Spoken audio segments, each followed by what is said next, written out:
মাননীয় প্রধানমন্ত্রী মঞ্চে চলে এসেছেন। আমরা ওনাকে স্বাগত জানাচ্ছি। ভারতীয় জনতা পার্টির জেলা সভাপতি শ্রী আশুতোষ পালকে অনুরোধ করব যে আমাদের সবার পক্ষ থেকে মাননীয় আমাদের সবার হৃদয় সম্রাট মাননীয় নরেন্দ্র মোদীকে তিনি একটি পুষ্পস্তবক দিয়ে স্বাগত জানাচ্ছেন।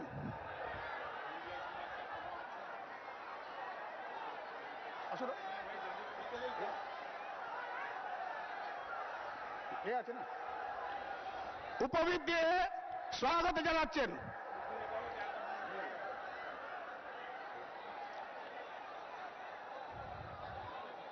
আমাদের কেন্দ্রের পর্যবেক্ষক সহ পর্যবেক্ষক কেন্দ্রের সম্পাদক সুরেশ পূজারীজি ওনাকে উপবীত দিয়ে সম্মান জানাবেন।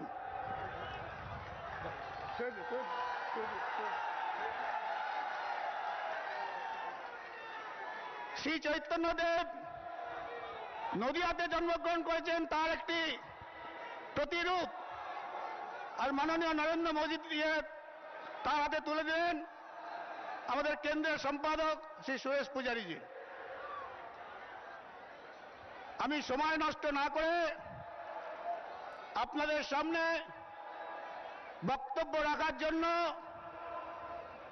ভারতবর্ষের আপামর জনগণের হৃদয় সম্রাট মাননীয় প্রধানমন্ত্রী শ্রী নরেন্দ্র মোদীজিকে আহ্বান করব যে তার বক্তব্য শুরু করার জন্য। আপনারা সবাই মিলে বলুন, মাননীয় নরেন্দ্র মোদী स्वागतम, भारत माता की। माननीय नरेंद्र मोदी जी को आह्वान करता हूं जी अपना वक्तव्य रखने के लिए।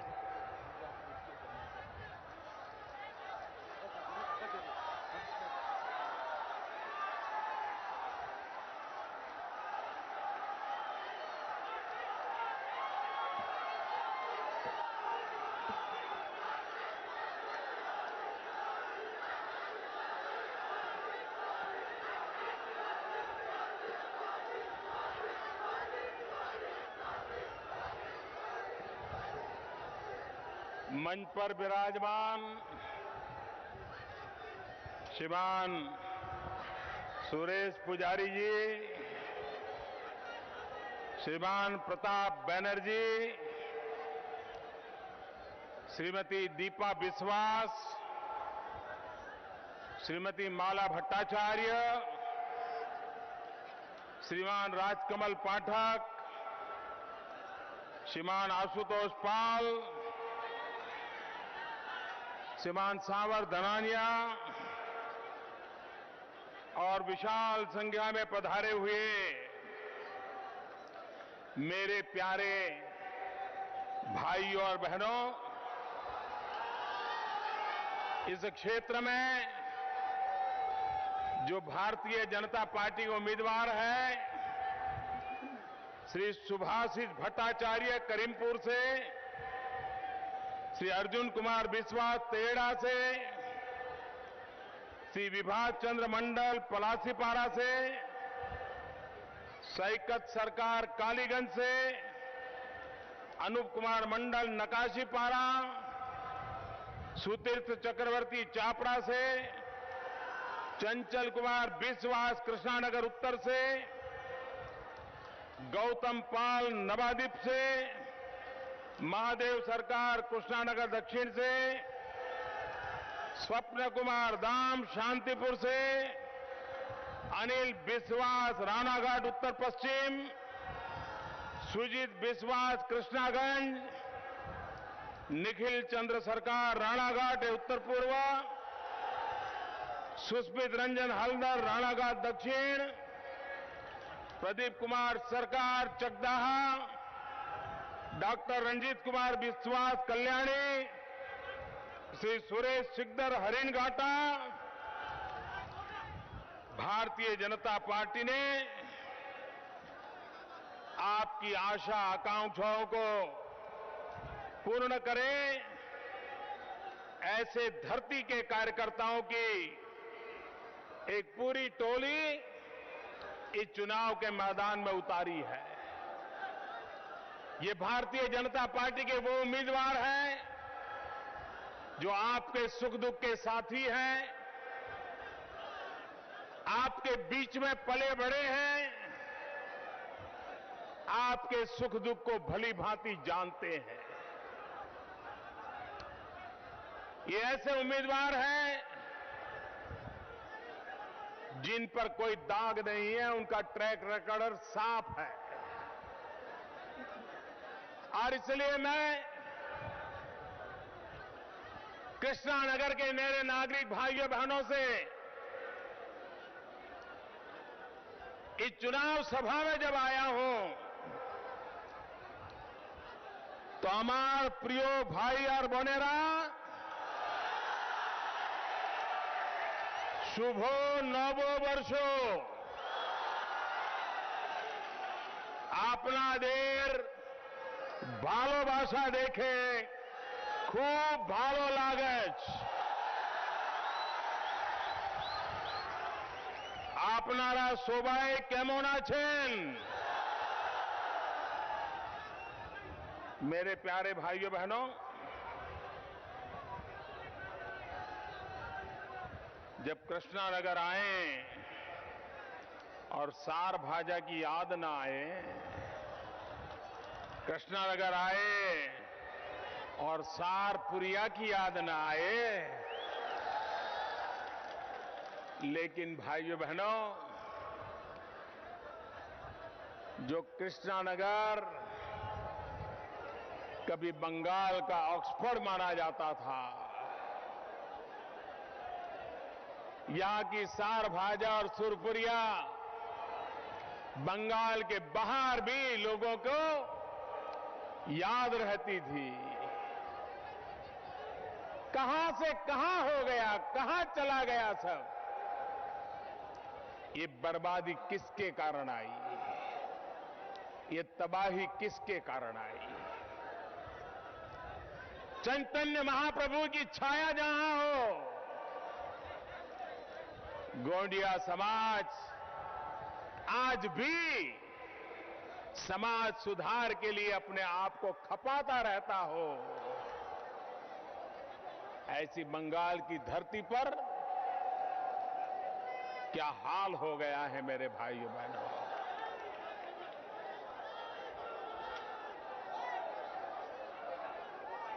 मैं इस चुनाव के दरमियान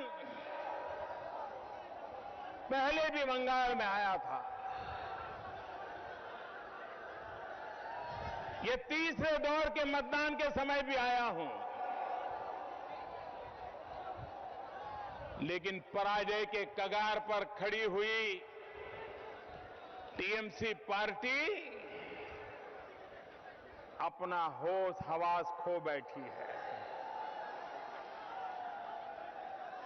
ममता जी और उनके दल ने पराजय स्वीकार कर लिया है और इसलिए अब वो राजनीतिक दलों से लड़ाई नहीं लड़ रही है, वे अब इलेक्शन कमीशन से लड़ाई लड़ रही है। अरे दीदी, ये इलेक्शन कमीशन एक स्वतंत्र संस्था है। पूरे विश्व में भारत के इलेक्शन कमीशन की एक प्रतिष्ठा है और जैसे खेल में हर खिलाड़ी एम्पायर का सम्मान करता है, एम्पायर का आदर करता है, चुनाव के मैदान में भी हम सभी राजनीतिक दलों का दायित्व बनता है, सभी उम्मीदवारों का दायित्व बनता है कि हम इलेक्शन कमीशन का आदर करें, नीति नियमों का पालन करें। अरे चुनाव तो आए जाएंगे दीदी, लेकिन अगर संस्थाएं टूट जाएगी, संस्थाएं खत्म हो जाएगी, तो देश नहीं चल पाएगा। और इसलिए इलेक्शन कमीशन ने ममता जी को उनकी वाणी वर्तन व्यवहार के लिए नोटिस दिया, उनका काम था। और आपका काम था अपनी बात बताना, आपकी जिम्मेवारी थी, आपका दल उनको मिले, अपना पहलू बताए। लेकिन उसके बजाय आप कहती हैं 19 तारीख के बाद मैं देख लूंगी। अरे देखना था तो 5 साल ये बंगाल की धरती आपको दी थी, यहां के लोगों के दुख दर्द देखे होते, यहां के लोगों की परेशानी देखी होती, यहां की गरीबी देखी होती, तो आज इलेक्शन कमीशन को देख लूंगी ये धमकियां देने की नौबत नहीं आती। आखिरकार देश कानून, नियम और व्यवस्थाओं से चलता है। अगर आप उसी को मानने से इनकार करोगे तो फिर तो आपको लोकतंत्र में आस्था है कि नहीं है, भारत के संविधान के प्रति आपकी आस्था है कि नहीं है, इस विषय में भी जनता जनार्दन के सामने स्पष्ट करना पड़ेगा। भाइयों बहनों, मैं जानता नहीं हूं, लेकिन हमने कहीं पढ़ा, अब जो पढ़ते हैं सब छानबीन करके हम बोलना चाहिए, लेकिन मेरे पास समय नहीं था, तो मैंने सुना कि जो दीदी को नोटिस दिया गया उसका जवाब सरकार के चीफ सेक्रेटरी ने दिया। अगर ये हुआ है तो ये तो सबसे बड़ा चुनावी नियमों का भंग है, क्योंकि इलेक्शन कमीशन ने मुख्यमंत्री को नोटिस नहीं दिया है।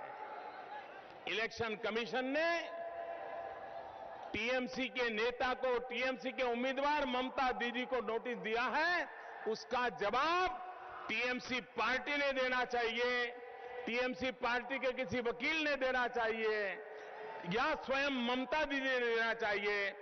सरकार का दुरुपयोग नहीं होना चाहिए, मुख्य सचिव ने इस प्रकार का जवाब नहीं देना चाहिए, अगर दिया है तो, क्योंकि मैं दावा नहीं कर सकता हूं, मुझे आते आते किसी ने बताया।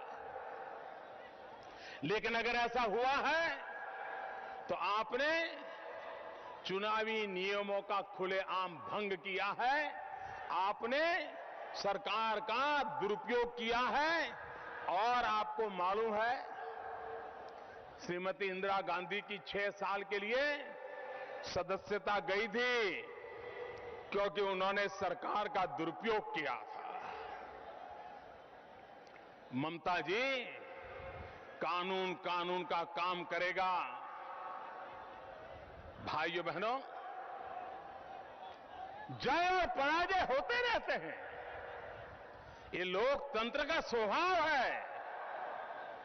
लेकिन अगर पराजय के डर के कारण व्यवस्थाओं को ही नष्ट कर दें, तो मैं नहीं मानता हूं कि इतना बड़ा देश, विविधताओं से भरा देश, अनेक प्रकार से संकटों से गुजर करके निकला हुआ देश नई मुसीबतों में फंसा दोगे आप। भाइयों बहनों, बंगाल का हाल क्या है? एक जमाना था कृष्णनगर के डीएल राय, द्विजेंद्रलाल राय, इस बंगाल का, कृष्णनगर का, इस धरती का कैसा वर्णन करते थे। वो कहते थे, धन्नो धान्य पुष्प भोरो आमादेर एई वसुंधरा। धन्नो धान्य पुष्प भोरो आमादेर एई वसुंधरा। ताहार माजे आछे देश एक, सकल देशेर सेरा। ओसे जे स्वप्न दिए तोयरी, सेजे स्मृति दिए घेरा। डीएल राय कहते हैं, समृद्धि और प्राकृतिक संपदा से भरी हुई हमारी ये धरती और उसके बीच में हमारा देश सबसे अच्छा। ये हमारे स्वप्नों और हमारी यादों से भरा हुआ है। जिस धरती पर ऐसे उत्तम कवियों के विचार हमें सुनने को मिले हो, आज वो धरती बम बनाने की फैक्ट्री बन गई। निर्दोषों को मारने के कारनामे बन गए। एक जमाना था, राजा राममोहन राय, ईश्वरचंद्र विद्यासागर, एक से बढ़कर एक महापुरुष पूरे हिंदुस्तान का मार्गदर्शन करते थे। एक समय था, अंग्रेजों को कलकत्ता की धरती पर आने की प्रेरणा मिली थी यहां की समृद्धि को देख करके। लेकिन आज वही धरती के नौजवान रोजगार के लिए पश्चिम बंगाल छोड़ करके बाहर जा रहे हैं। मुझे बताइए नौजवान, बंगाल में आपको रोजगार मिलना चाहिए कि नहीं मिलना चाहिए? रोजगार मिलना चाहिए कि नहीं मिलना चाहिए? आज रोजगार की संभावना नजर आ रही है। कोई नए रोजगार के लिए सरकार कुछ कर रही है? बस उनको 24 घंटे रोजगार नहीं, राजनीति करनी है। भाइयों बहनों, वो अपनी रोजगारी के लिए काम करते हैं, आपकी रोजगारी के लिए काम करने के लिए उनके पास फुर्सत नहीं।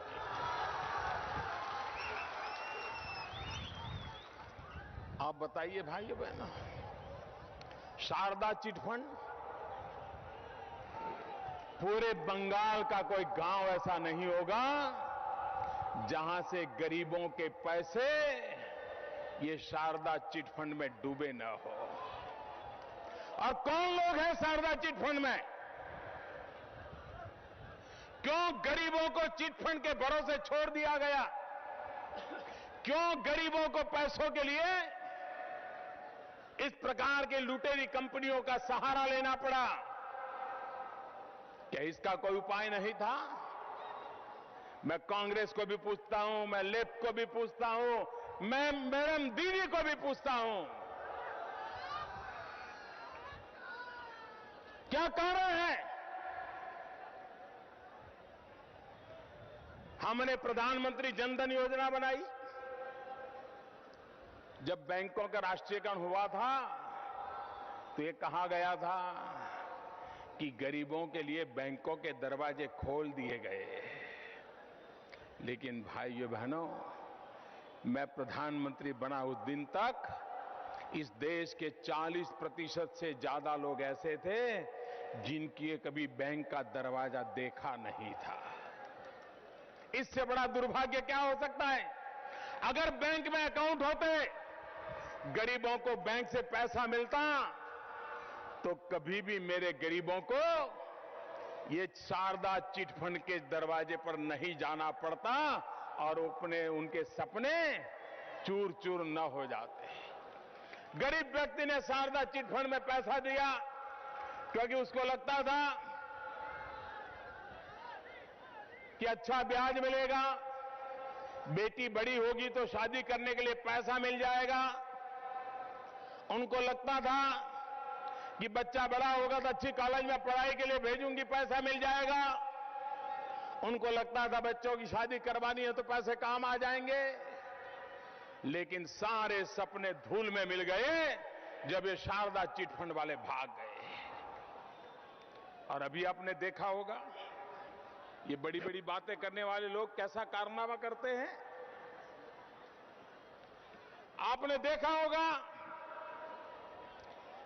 पूरे देश ने टीवी पर देखा, नारदा, शारदा से नारदा, आप जिनको बड़े बड़े लोग मानते हो, वो कैमरा के सामने बंगाल के भविष्य को बेचने का सौदा कर रहे हैं। मेरे भाइयों बहनों, मेरे नौजवानों, ये रुपयों की लेती देती नहीं है, ये रुपयों की लेती देती नहीं है, ये आपके भविष्य का सौदा हो रहा है। आपका भविष्य अंधकार में डुबोने के लिए ये रुपयों पैसों का सौदा हो रहा है, और टीवी कैमरा पर हिंदुस्तान भर ने देखा है। कोई लेफ्ट वाले का ऐसा अगर टीवी पे आया होता तो ममता दीदी क्या करती? चिल्लाती कि नहीं चिल्लाती? पूरे बंगाल के अंदर घूम घूम करके बताती कि नहीं बताती? ममता दीदी, ये कैसा परिवर्तन आप में आ गया दीदी, ये कैसा परिवर्तन आप में आ गया कि आप नारदा में जो खुलेआम कैमरा के सामने पैसे ले रहे हैं और वो सौदा कर रहे हैं, अगला हफ्ता कब दोगे,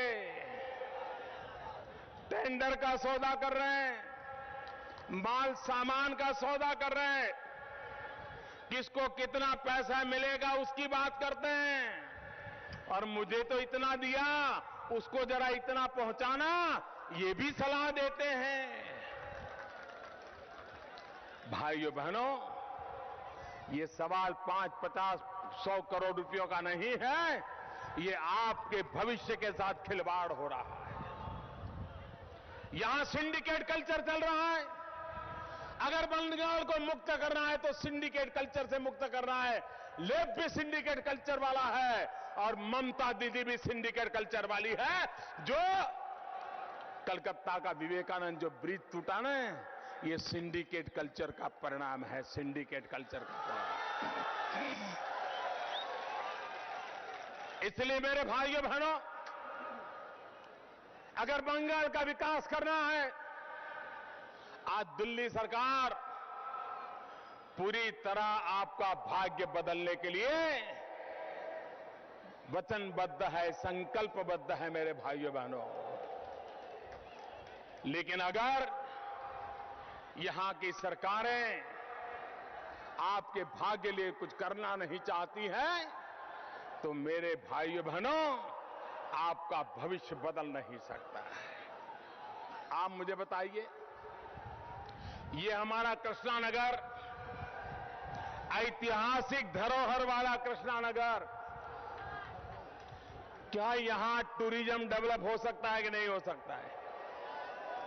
देश और दुनिया के टूरिस्ट यहां आ सकते हैं कि नहीं आ सकते हैं? यहां टूरिज्म की इतनी संभावनाएं हैं। और भाइयों बहनों, टूरिज्म एक ऐसा क्षेत्र है जिसमें कम से कम पूंजी लगा करके भी, मिनिमम इन्वेस्टमेंट से भी लोग रोजी रोटी कमा सकते हैं। टूरिज्म गरीब को रोजगार देता है।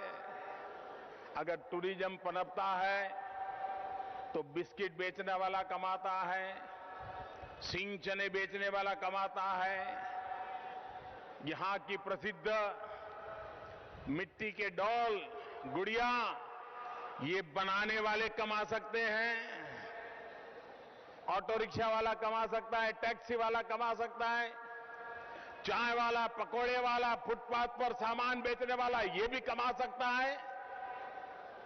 लेकिन भाइयों बहनों, ये बंगाल में जो सरकार है, उस सरकार ने आपके साथ घोर अन्याय किया है। हिंदुस्तान में ये नाडिया एक ऐसा जिला है जिसे 2 बार आजादी मिली, 2 बार आजादी मिली। 15 अगस्त को अंग्रेजों से आजादी मिली, फिर ये नाडिया जिला पाकिस्तान में चला गया, आज जिसे बांग्लादेश कहते हैं, पूर्वी पाकिस्तान में चला गया। फिर 18 तारीख को वापस लाया गया। भाइयों बहनों, 15 अगस्त और 18 अगस्त 2-2 आजादी मिली है आपको। और इसलिए भाइयों बहनों, इनके पहले ही दिन से आपके प्रति कितनी उपेक्षा होगी, वरना ये कांग्रेस पार्टी 15 तारीख को इसको पाकिस्तान को क्यों सौंप देती। लेकिन जनता का आक्रोश ऐसा फूट निकला कि उसे वापस लेना पड़ा। भाइयों बहनों, ये आपके साथ अन्याय हुआ है। भाइयों बहनों, हिंदुस्तान में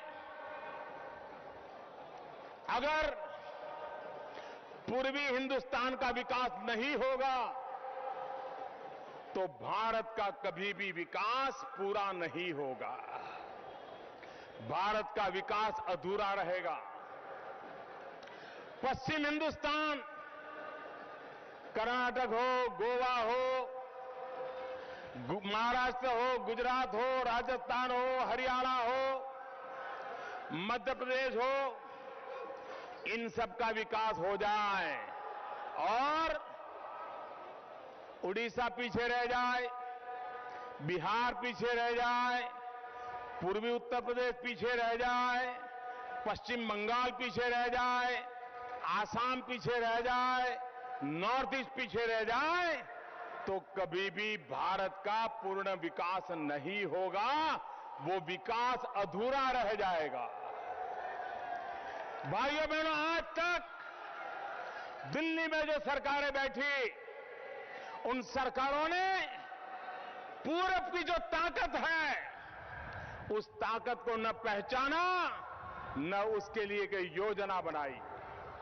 आज दिल्ली में ऐसी सरकार बैठी है जिसका सपना है कि हिंदुस्तान का संपूर्ण विकास करना है, तो हिंदुस्तान के पूर्वी इलाके का भी विकास होना चाहिए, पूर्वी छोर का भी विकास होना चाहिए। पश्चिम बंगाल, भाइयों बहनों, हमारी जो एक्ट ईस्ट पॉलिसी है, पूर्वी के देशों तक, कलकत्ता देश को चलाने की एक बहुत बड़ी ताकत बन के फिर से उभर सकता है। अंग्रेजों के जमाने से पहले कलकत्ता की जो ताकत थी, वो दोबारा पैदा हो सकती है। और इसलिए मेरे भाइयों बहनों, कृषि क्षेत्र, एग्रीकल्चर, वो ऐसा एक ताकतवर कारण है, अगर जिसको बल दिया जाए तो पूर्वी हिंदुस्तान एक नई कृषि क्रांति कर सकता है, दूसरी कृषि क्रांति कर सकता है। नौजवानों के रोजगार के लिए startup India, stand up India, मुद्रा योजना, एक के बाद एक ऐसी योजनाएं लागू की है भारत सरकार ने, जिस मुद्रा योजना के तहत इतने कम समय में 3 करोड़ से ज्यादा लोगों को 1.25 लाख करोड़ से ज्यादा रकम उनको दे दी गई, कोई भी गारंटी के बिना दे दी गई। गांव में रोजगार करने वाला, कोई अखबार बेचता हो, कोई दूध बेचता हो, कोई बर्तन बेचता हो, कोई कपड़े बेचता हो, छोटा सा दुकान लेकर के बैठा हो, ब्याज से पैसे लेने जाता पड़ता है साहूकार के पास। अगर उसको पैसे मिल जाए तो ताकत से अपना काम कर सकता है और ब्याज के चक्कर से मुक्त हो जाता है।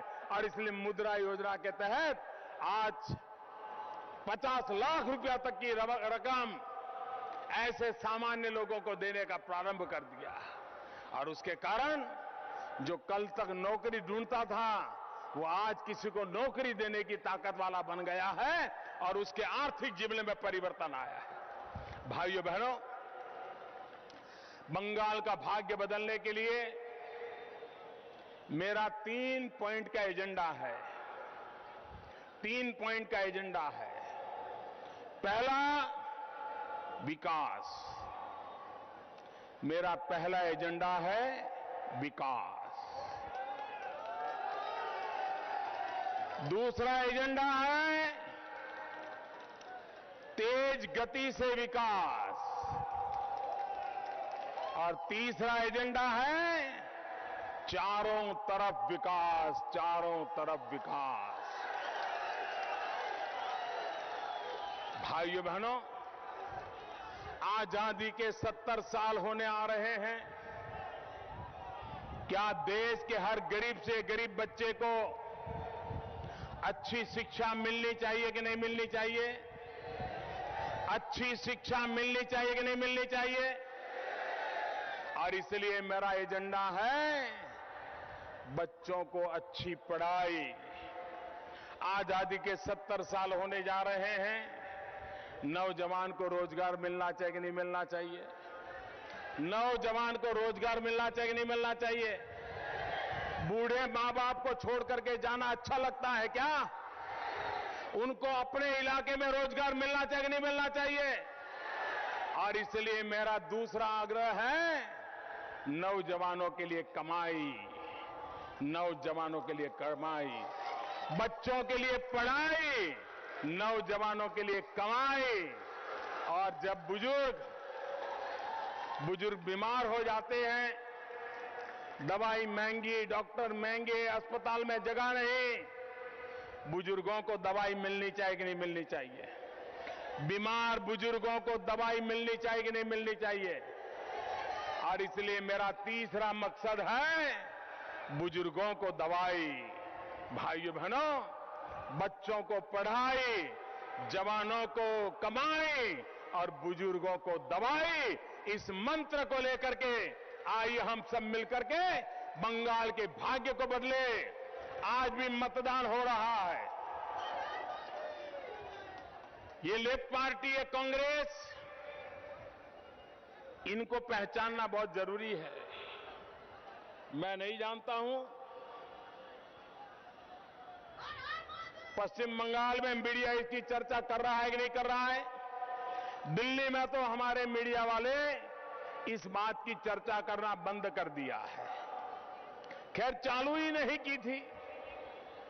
क्या मुसीबत होगी, क्या मजबूरी होगी, मैं नहीं जानता हूं, लेकिन एक गंभीर सवाल है जिसकी व्यापक चर्चा होनी चाहिए। क्या सार्वजनिक जीवन में कोई सिद्धांत, कोई नियम होते हैं कि नहीं होते हैं? लोकलाज होती है कि नहीं होती है? दो ऐसे उदाहरण आपके सामने मैं रखना चाहता हूं जिससे पता चले कि देश की आंख में कैसे धूल झोंकी जा रही है। पश्चिम बंगाल की जनता में आंखें में कैसी धूल झोंकी जाती है, केरल की जनता की आंख में कैसे धूल झोंकी जाती है। भाइयों बहनों, केरल में कांग्रेस की सरकार है और कम्युनिस्ट पार्टी इस कांग्रेस सरकार को उखाड़ फेंकने के लिए 24 घंटे दिन रात वहां काम पे लगी हुई है। केरल में कम्युनिस्ट पार्टी के भाषण सुनिए। वो कहते हैं कांग्रेस से बुरी कोई दल नहीं इस देश में। अगर देश को किसी ने बर्बाद किया है तो कांग्रेस ने किया है। ये भाषण केरल में सारे कम्युनिस्ट नेता बोल रहे हैं। वही कम्युनिस्ट नेता बंगाल में जब भाषण करते हैं तो कहते हैं कांग्रेस और कम्युनिस्ट मिलकर के देश का, बंगाल का भला करेंगे। कम्युनिस्ट और कांग्रेस कंधे से कंधा मिलाकर के काम करेंगे। क्या इस देश की जनता को आप मूर्ख समझते हो क्या? केरल में तो कुश्ती करते हो और बंगाल में आकर के दोस्ती करते हो। ये खेल नहीं चल सकता मेरे भाइयों बहनों, ये खेल नहीं चल सकता। और इसलिए समय की मांग है, समय की मांग है कि कांग्रेस पार्टी के झूठ को समझे, कम्युनिस्ट पार्टी के झूठ को समझे। लेकिन इससे ज्यादा गंभीर बात यह है, वे अपना पाला पलटे, उनको मुबारक। वो अपने सिद्धांत छोड़े, उनको मुबारक। वो अपना रास्ता बदल ले, उनको मुबारक। लेकिन मेहरबानी करके जनता को अपने जेब में मानने का पाप मत कीजिए, मत कीजिए। आप जनता को अपनी जेब में मानते हो और इसलिए आप जो करो सब जनता चुपचाप सह लेगी। वो जमाना चला गया, वो वक्त चला गया। अब जनता आपका हिसाब मांगेगी, जनता आपका हिसाब मांगेगी कि आप केरल में क्या कर रहे हो, बंगाल को क्या बता रहे हो।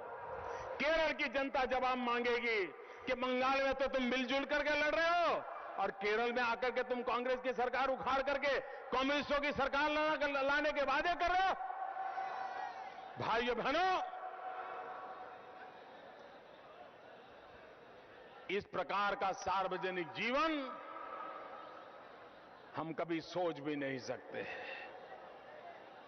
अगर आप में हिम्मत थी तो बंगाल में समझौता किया, केरल में भी कर लेते, हम सवाल नहीं उठाते। और केरल में लड़ रहे हो सामने सामने तो बंगाल में भी लड़ लेते, हम सवाल नहीं उठाते। लेकिन सवाल पाला बदलने का नहीं है, सवाल सिद्धांतों को छोड़ने का नहीं है। सवाल आप जनता को जो मूर्ख मान करके चल रहे हो, यह लोकतंत्र के लिए खतरा है। मेरे भाइयों बहनों, भाइयों बहनों, आजादी के बाद कांग्रेस और कम्युनिस्टों ने ही बंगाल को चलाया और 5 साल से तृणमूल कांग्रेस ने चलाया। एक ही गोत्र के दोनों कांग्रेस है, कांग्रेस हो या तृणमूल कांग्रेस हो, इनका गोत्र एक ही है। इन्हीं लोगों ने बंगाल की दुर्दशा की है। आप देखिए, हिंदुस्तान में जहां जहां भारतीय जनता पार्टी को सेवा करने का मौका मिला है, उन सभी जगह पर उस राज्य की प्रगति हुई है। चाहे गोवा देख लें, महाराष्ट्र देख लें, मध्य प्रदेश देख लें, गुजरात देख लें, राजस्थान देख लें, झारखंड देख लें, छत्तीसगढ़ देख लें। जहां जहां भाजपा को 5 साल भी सेवा करने का मौका मिला, उसने राज्य को नई ऊंचाइयों पर ले गए हैं। ये हमारा ट्रैक रिकॉर्ड है और इसलिए आज मैं हमारे ट्रैक रिकॉर्ड पर आपसे आग्रह करने आया हूं कि आप भारतीय जनता पार्टी को भव्य विजय दिलाइए, भारी बहुमत से विजय दिलाइए और भ्रष्टाचार मुक्त बंगाल का सपना पूरा कीजिए, हिंसा से मुक्त बंगाल का सपना पूरा कीजिए, नौजवानों के भविष्य को उज्जवल बनाने वाले सपनों को पूरा करने का प्रयास कीजिए और भारतीय जनता पार्टी के उम्मीदवारों को भारी बहुमत से विजयी बनाएं। इसी एक अपेक्षा के साथ आप सबका बहुत बहुत धन्यवाद।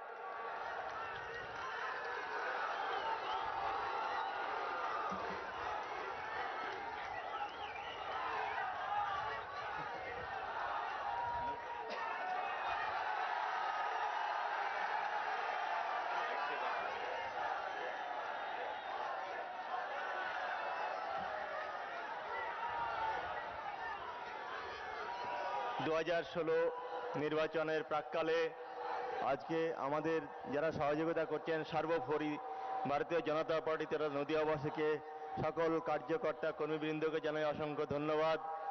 সারা নদিয়া জেলার যিনি প্রশাসনিকভাবে দায়িত্ব, নদিয়া জেলার জেলা শাসক এবং নদিয়া জেলার পুলিশ সুপার জানাই জাতীয়তাবাদী অভিনন্দন।